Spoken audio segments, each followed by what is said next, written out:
ભારતીય માર્કેટ્સના ક્લોઝ બાદ આપણે ચર્ચા કરી રહ્યા છીએ. આપણી સાથે અંશુલજી અને અર્પણ જોડાયેલા છે. બ્રેક બાદ આપ બધાનું સ્વાગત. અર્પણ, આપના સ્ટોક સ્પેસિફિક સ્ટ્રેટેજીઝ પર હવે નજર કરી લઈએ, રેકમેન્ડેશન્સ પર નજર કરી લઈએ. અર્પણ, કયા કયા સ્ટોક્સ આજે તમે લઈને આવ્યા છો દર્શક મિત્રો માટે?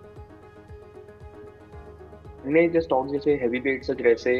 એમાંથી બેન્કિંગ સેક્ટરમાંથી એચડીએફસી બેંક આજે એક સ્ટ્રોંગ બુલિશ કેન્ડલસ્ટિક સાથે ક્લોઝ આપતો તમને જોવા મળ્યો હતો. અને જે આપણે વાત કરી કે bank Nifty as well as Nifty financial service index ના જે અપટેક મોમેન્ટમ હશે એમાં એચડીએફસી બેંકનું એક મેજર કોન્ટ્રીબ્યુશન તમને પ્લે આઉટ થતું જોવા મળી શકે છે.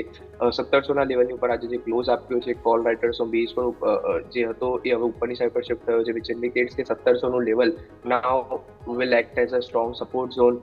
તો 1710 થી 1705 ઝોનમાં તમે એચડીએફસી બેંકને કરંટ લેવલ પર બાય કરી શકો છો. નીચે 1670 રૂપિયાના તમે સ્ટોપ લોસ રાખી શકો છો અને ઉપરની સાઈડ પર 1750 થી 1770 રૂપિયા સુધીના અપસાઇડના ટાર્ગેટ એક્સપેક્ટ કરી શકો છો.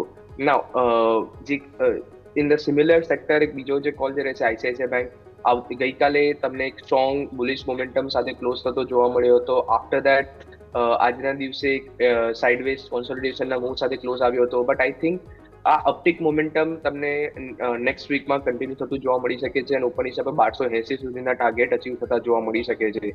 સો આઈસીઆઈસીઆઈ બેંકને પણ તમે કરંટ લેવલ પર બાય કરી શકો છો.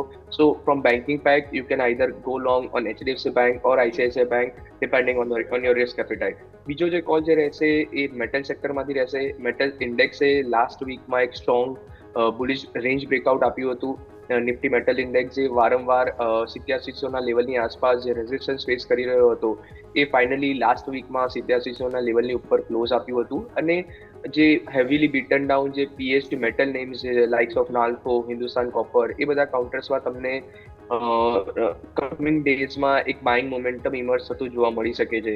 સો એમાંથી જે કોલ જે રહેશે એ નેશનલ એલ્યુમિનિયમ નાલ્કો પર રહેશે. 190ના કરંટ લેવલ પર તમે નેશનલ એલ્યુમિનિયમને બાય કરી શકો છો. નીચે 181 રૂપિયાના સ્ટોપ લોસ રાખી શકો છો અને ઉપરની સાઈડ પર 205 થી 210 રૂપિયા સુધીના અપસાઇડના ટાર્ગેટ એક્સપેક્ટ કરી શકો છો. ઓકે સર, એચડીએફસી બેંક સિવાય જે બીજી આઈસીઆઈસીઆઈ બેંક, રાઈટ, એનો સ્ટોપ લોસ રિપીટ કરશો? યસ.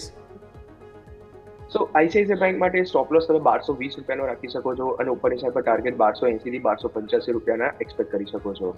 1280, 1285 આગળ જતા અહીંયાથી ખાસ ટાર્ગેટ્સ બની રહ્યા છે. સ્ટોપ લોસ પણ તમારે ધ્યાન પર રાખવાનું છે. આઈસીઆઈસીઆઈ બેંક પણ તમારા સ્ક્રીન પર